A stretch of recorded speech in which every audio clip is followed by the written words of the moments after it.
I remember the day like it was yesterday. The sun sat high in the sky, pouring golden heat upon the red earth of Kizinga village. The air was thick with the scent of roasting maize, the distant murmur of the river, and the rhythmic pounding of millet by the women who gathered under the great baobab tree. That was the day Queen Nyabola did what no ruler before her had dared to do. Queen Nyabola was unlike any other leader. She had inherited the throne after the death of her father, King Olimai. Though some of the elders grumbled about a woman ruling, the ancestors had already spoken through the diviners, and their will was final. Nyabola was wise beyond her years, her mind as sharp as a lioness on the hunt. But it was not her wisdom that would shake the foundation of Kizinga, it was her courage. For generations, the people of Kizinga had followed the tradition of Ukumbusho, the annual ceremony where a young maiden was chosen and sent into the sacred forest to offer herself to the spirits. The belief was that this act kept the land fertile and the village prosperous. The chosen girl never returned,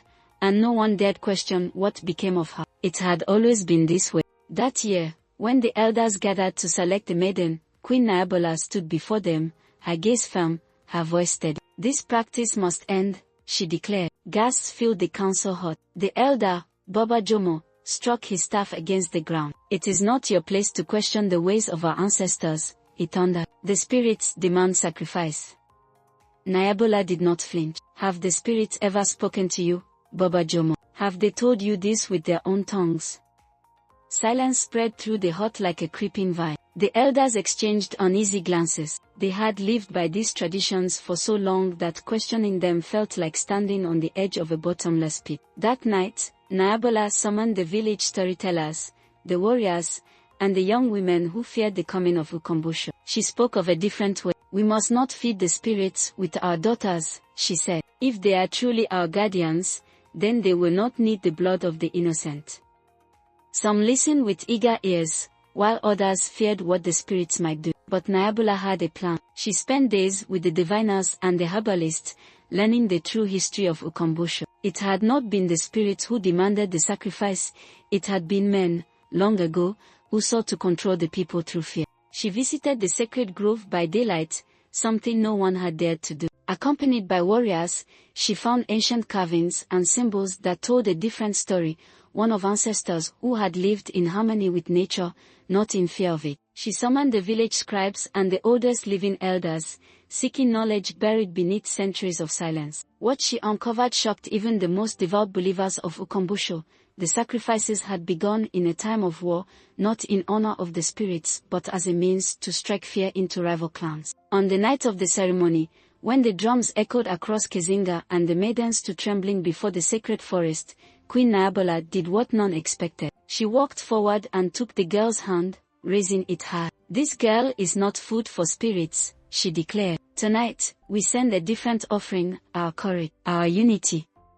The villagers held their breath as Nyabola, instead of sending the maiden, stepped forward into the sacred grove herself. The elders whispered, certain she would be taken by the spirits. The night passed, and when dawn broke, Queen Nyabola emerged, untouched, unharmed, her eyes filled with something unbreakable, truth.